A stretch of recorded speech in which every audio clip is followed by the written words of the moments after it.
Let's continue our exploration of this construct called worry.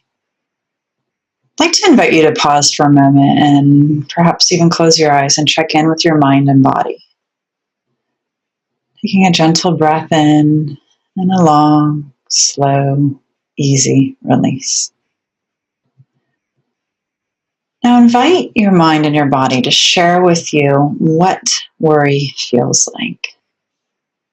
Notice if your worry has a special home in your body.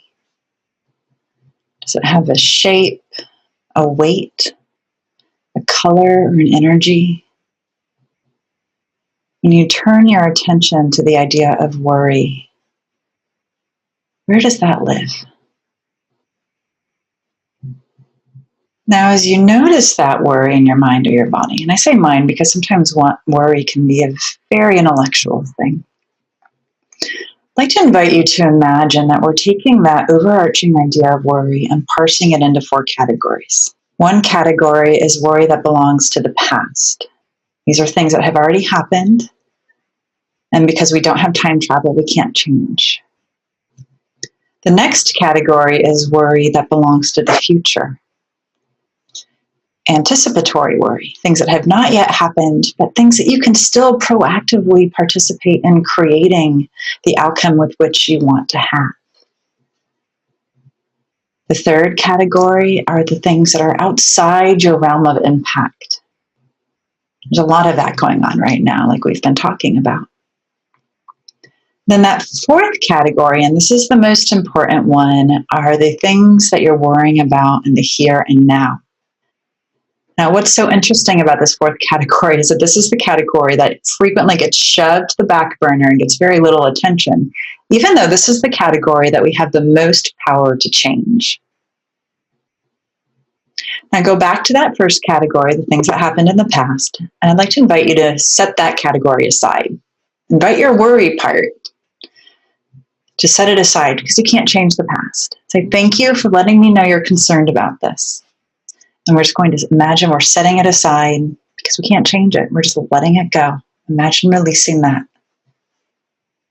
And then the things that you're worried about for the future, take a moment and write down what those things are, because those things you can proactively take steps to create your outcome. You have a lot of agency in those experiences that are coming up in the future.